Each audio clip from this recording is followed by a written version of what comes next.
ओम श्री गणेशाय नमः। श्री आशुतोषाय नमः। श्री हरिवंश पुराण हरिवंश पर्व 15वां अध्याय सूर्यवंश का वर्णन। जन्मेजय ने कहा, हे द्विज, महात्मा सगर के 60,000 वीर और पराक्रमी पुत्र किस प्रकार उत्पन्न हुए थे? वैशंपायन जी ने उत्तर दिया, सगर की 2 रानियां थी। तब से उनके पाप नष्ट हो गए थे। उनमें बड़ी रानी विदर्भ नरेश की पुत्री थी और केशिनी नाम से प्रसिद्ध थी। उन राजा की जो छोटी पत्नी थी वह बड़ी ही धर्मात्मा थी। वह अरिष्ट नेमी कश्यप जी की पुत्री थी। उसके समान पृथ्वी पर कोई भी दूसरी रूपवती स्त्री नहीं थी। जनाधिप औरव ने उन दोनों को जो वर दिया था उसे सुनो। औरव ने कहा था, दोनों में से कोई एक तपस्विनी रानी तो 60,000 पुत्र मांग ले और एक वंश चलाने वाले एक ही पुत्र को मांगे। अब जिसे वो वर अच्छा लगता हो वह उस वर को मांग ले। उनमें से एक पुत्र लोभिनी स्त्री ने तो बहुत से शूरवीर पुत्रों को मांग लिया तथा एक ने एक ही वंशधर पुत्र को मांगा। तब मुनि ने तथास्तु ऐसा ही होगा कहकर वरदान दे दिया। केशिनी के सगर से असमंजस नामक पुत्र उत्पन्न हुआ। वह पंचजन नाम से प्रसिद्ध महाबलवान राजा था। दूसरी ने बीजों से भरी हुई एक तुम्बी उत्पन्न की। यह बात प्रसिद्ध है। उस तुम्बी में तिल के समान 60,000 गर्भ थे, जो समय आने पर उत्पन्न हुए और क्रमशः बढ़ने लगे। पिता ने उन गर्भों को घृत से भरे हुए घड़ों में डाल दिया और उनका पालन पोषण करने के लिए एक एक घड़े पर एक एक करके उतनी ही धाइयों को नियुक्त कर दिया। 10 महीने बीतने पर सगर की प्रीति को बढ़ाने वाले बहुत से बच्चे सुखपूर्वक समय अनुसार उत्पन्न होने लगे। राजन, इस प्रकार सगर के 60,000 पुत्र उत्पन्न हुए थे और पृथ्वी पते वे तुम्बी के बीजों की तरह तुम्बी अर्थात लोकी के मध्य में रखे हुए गर्भों से उत्पन्न हुए थे। भगवान नारायण कपिल देव के तेज में प्रविष्ट हुए राजकुमारों में से एक पंचजन असमंजस नामक राजपुत्र ही राजा हो पाया।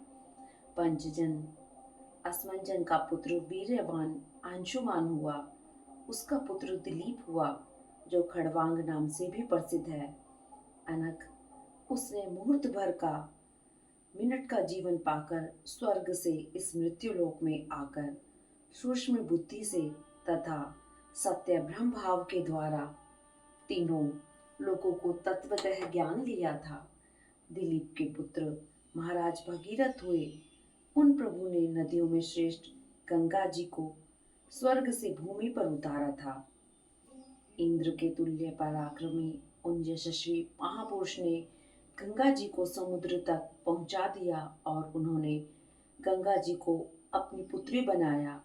इसलिए वंश का कीर्तन करने वाले विद्वान गंगा जी को भगीरथ की पुत्री कहते हैं। भगीरथ का पुत्र श्रुत नाम से प्रसिद्ध है।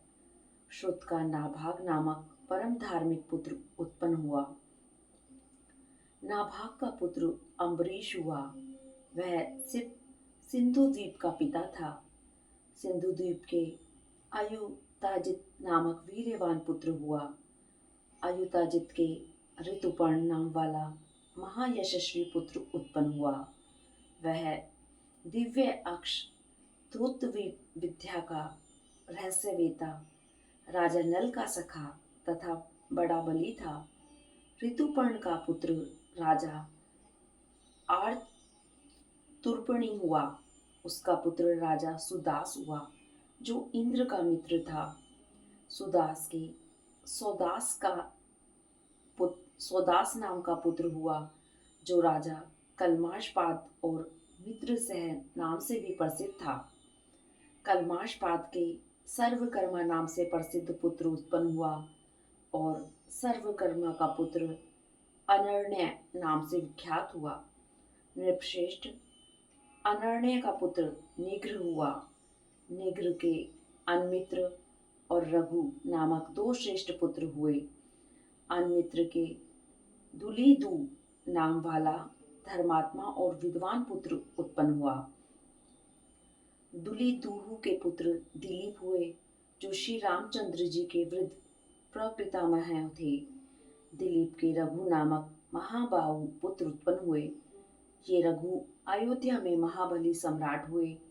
रघु से अज उत्पन्न हुए, अज से दशरथ हुए तथा दशरथ से धर्मात्मा एवं महायशस्वी श्री रामचंद्र जी प्रकट हुए।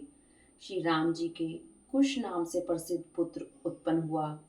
कुश के अतिथि नामक पुत्र हुआ और अतिथि के पुत्र का नाम निषद था। निषद का पुत्र नल, नल का पुत्र नभ, नभ का पुत्र पुंडरीक और पुंडरीक का पुत्र क्षेमधनवा हुआ। क्षेमधनवा का पुत्र प्रतापी देवानिक हुआ। देवानिक के अहिनगु नामक प्रभावशाली पुत्र उत्पन्न हुआ। अहिनगु का पुत्र राजा सुधनवा हुआ और सुधनवा का पुत्र अनल नामक राजा हुआ। अनल के उक्त नामक धर्मात्मा पुत्र उत्पन्न हुआ और उन महात्मा उक्त के पुत्र का नाम प्रजनाभ हुआ। प्रजनाभ के शंख नामक विद्वान पुत्र उत्पन्न हुआ, जो व्यूषिताश्व के नाम से भी प्रसिद्ध है। शंख का पुत्र पुष्प और पुष्प का पुत्र विद्वान अर्थ सिद्धि था। अर्थ सिद्धि का पुत्र सुदर्शन, सुदर्शन से अग्रिवर्ण, अग्रिवर्ण का पुत्र शीघ्र और शीघ्र के मरु नामक पुत्र हुआ। मरु योग का आश्रय लेके कलाप द्वीप में रहने लगे। परम प्रसिद्ध मरु के पुत्र राजा वृद्धवल हुए। भारतवर्ष पुराण में नल नाम से दो ही राजा प्रसिद्ध हैं, एक वीरसेन पुत्र नल और दूसरा इक्ष्वाकु कुल उत्पन्न निषद पुत्र नल। विवस्वान सूर्य के वंश में ये परम तेजस्वी राजा उत्पन्न हुए हैं। यहाँ इक्ष्वाकु वंश में उत्पन्न हुए मुख्य मुख्य राजाओं का वर्णन किया गया है, जो मनुष्य अदिति नंदन भगवान सूर्य की तथा प्रजाओं के पोषक देवता शाद देवता की इस सृष्टि परंपरा का भली भांति पाठ करता है, वह संतानवान होता है और निष्पाप रजोगुण रहित एवं दीर्घायु हो अंत में भगवान सूर्य का सायुज्य प्राप्त कर लेता है। इस प्रकार श्री महाभारत खिल भाग हरिवंश के अंतर्गत हरिवंश पर्व में सूर्यवंश का वर्णन विषयक 15वां अध्याय पूरा हुआ। हरिओम तत्सत। हरिओम तत्सत।